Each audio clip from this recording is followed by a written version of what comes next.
I am Zara Amer, and this is The Change, a podcast featuring stories about women, technology, and the Anthropocene. This project is an experiment, one that seeks to draw in an ever-growing climate-conscientious public by starting and sustaining a mature, informed, and thoughtful conversation about the reality of climate breakdown while identifying the most impactful and scalable technologies that stand to considerably help the environment. The podcast is hosted by my friend, Antoinette Waltzamakis. Antoinette and I have received tremendous support from our partners and distributors, which we are very grateful for, and we are very excited to be bringing these stories to a broad audience. All views expressed are those of the person speaking and not their employer.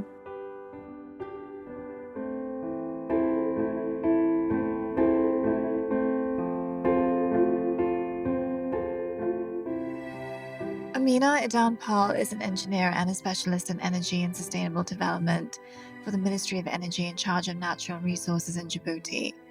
She was appointed as an Earth Champion, charged with leading the way in the construction of Africa by the Intergovernmental Authority on Development, Climate Protection and Authorities Center in 2021.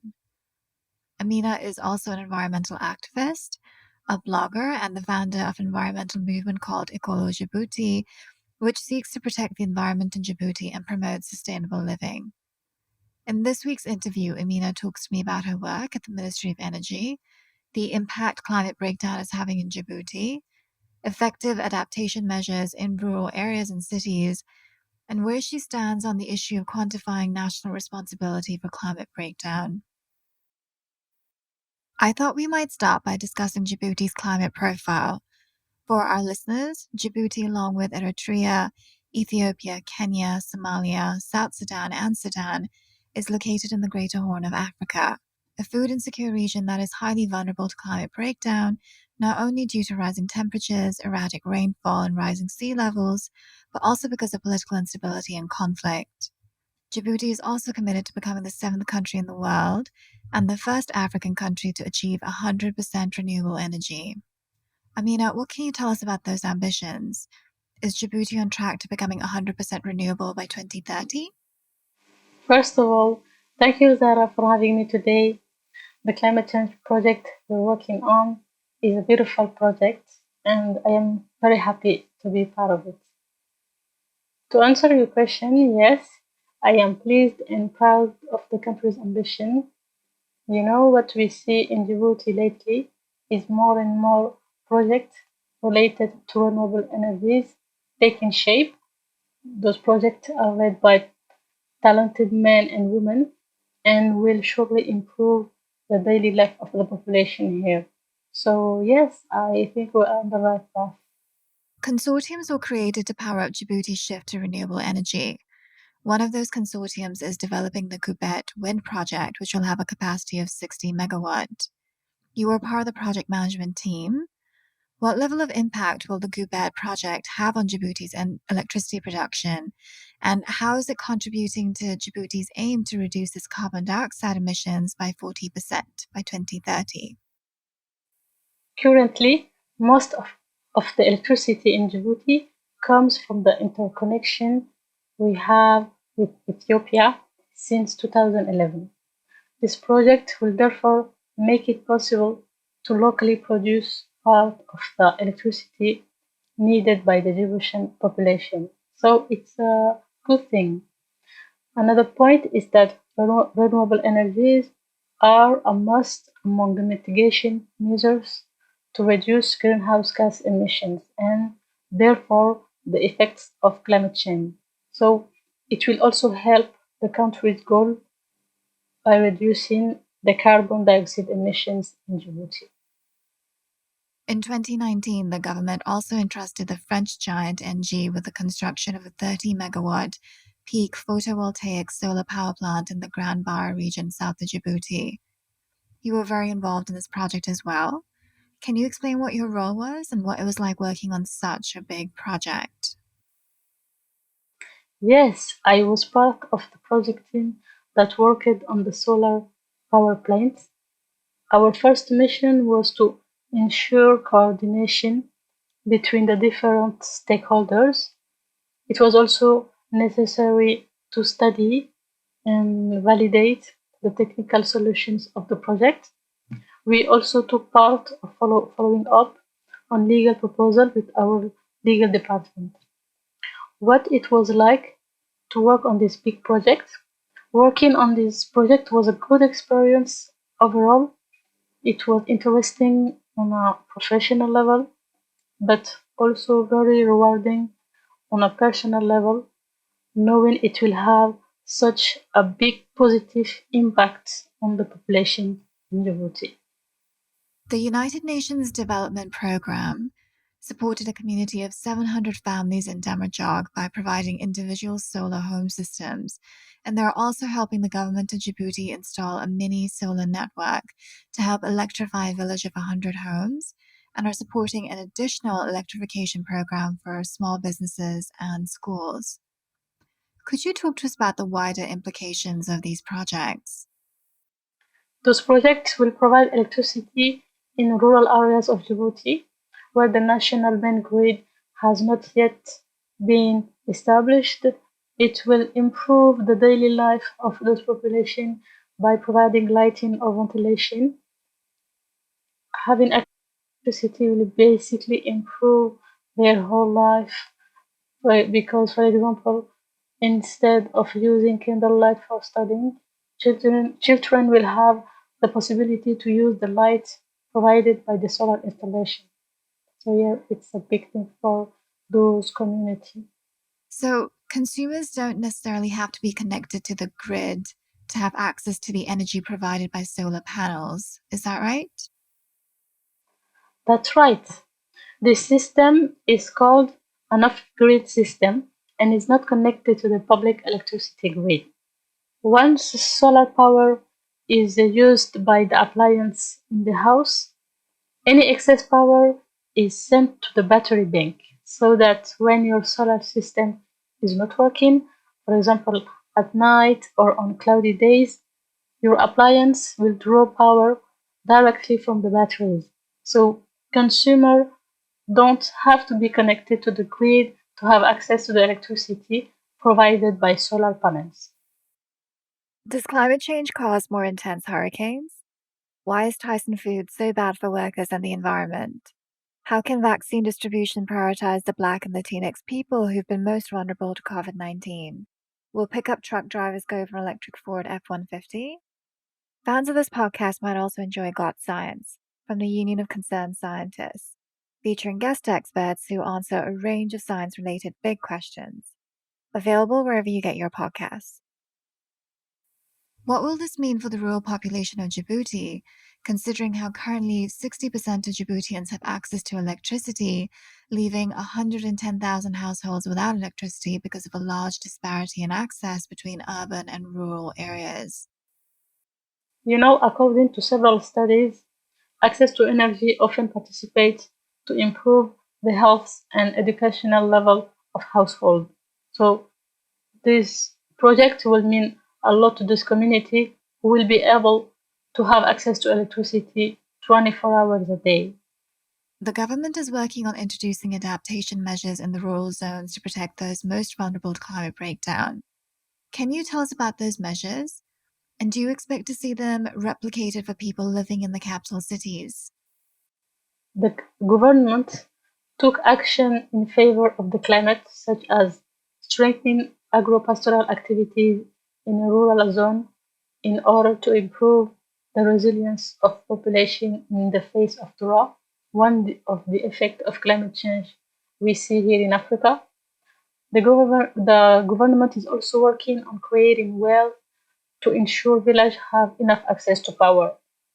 And no, I don't think the country will replicate those measures because people who live in the capital cities don't face the same environmental problem as people living in rural zones in Djibouti.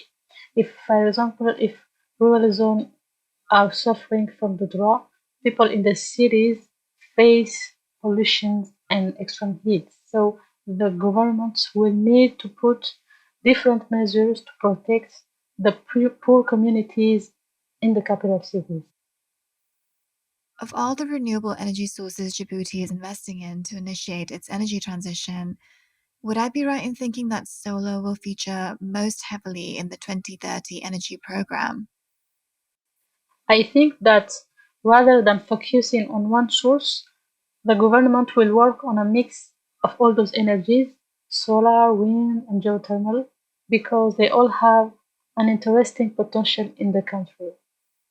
You are currently working in an agency attached to the ministry focused on reducing energy consumption in Djibouti. Is this program also part of the 2030 agenda? And how is it going?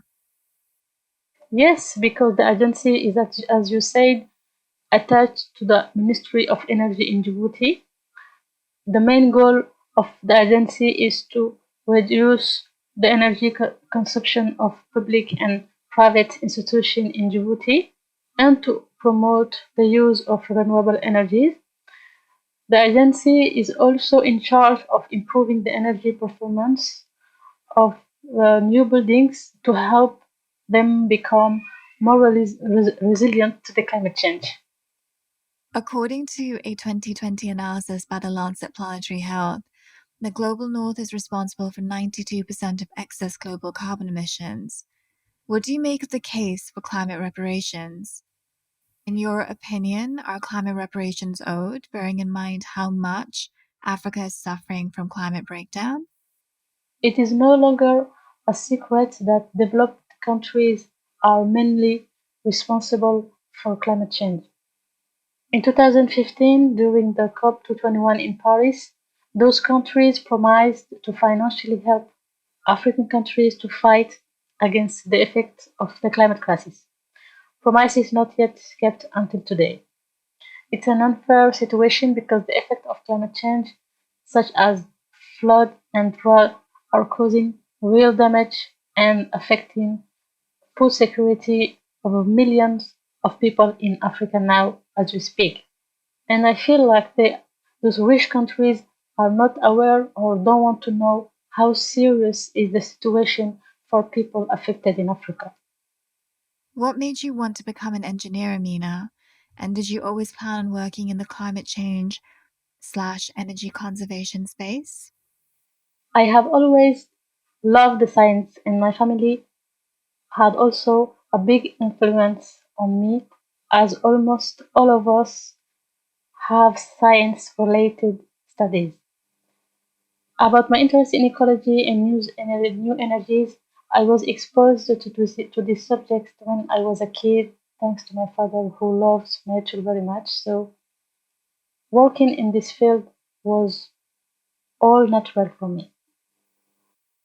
Engineering fields have a history of struggling to recruit and retain women. Do you have any thoughts on how the gender gap in engineering can be bridged? It all starts in childhood. Young girls in school should be taught that they can work in this field too, or any other field they want, that it is not just for men. In the work, equality between men and women must be encouraged to enable women to express their full potential. I think we should work on the gender gap problem from the beginning. Since we are kids, girls tend to avoid those fields because they think it is not for them and it is just for the boys. We have to teach them they can work as an engineer or in any other work they want to. They need to see role models in whatever field they want to so they can be inspired and motivated. We for sure need to educate our boys too, teach them to respect women, girls, and to treat them equally. Schools need to work on this matter too. For example, university can build a relationship with the community that empowers women to voice the challenge they are facing and to see how they can help them overcome this challenge. At work, women must have a seat at the decision making table, contributing to discussion and influencing the growth of their company. We need to encourage women to realize We need to encourage women to realize their dream career, and we absolutely need to educate men that women have the ability and, above all, the right to do whatever work they want to do. Tell us about the volunteer work you were doing in high schools with regards to education on sustainable development. Once a week, I teach high school students about ecology. We also talk about climate change, eco-friendly gestures that they can adopt in their daily life, green energies, etc. I try to create an open space where students can ask all their questions about the environment in Djibouti and debate on the solutions. I give lessons about ecology and sustainable development once a week to high school students in Djibouti because I think environmental education is important for young people. I try to teach them about the three values environmental education is based on. First, the respect for nature so that we can better understand how our ecosystem works. Secondly, I try to teach them about individual and collective responsibility so we can act to meet our needs without compromising those of future generation. And finally, we talk about critical thinking so they can be able to question their choices and accept different points of view. We actually talk about a lot of things during our lessons. We talk about climate change, eco-friendly gestures they can adopt in their daily life, green energies. I try overall to create an open space where students can ask all their questions about the environment, issues we are facing in Djibouti or in the world, and so we can debate on the solutions. Actually, in July of this year, during one of our lessons, we had the opportunity with the student to go to a visit organized by the European Union in Djibouti. It was a great opportunity to see the concrete adaptation measures developed in Djibouti to fight against the climate change. We visited three locations. First, we got to see the water treatment plant in Djibouti that receives water from the sewage system of the city of the capital.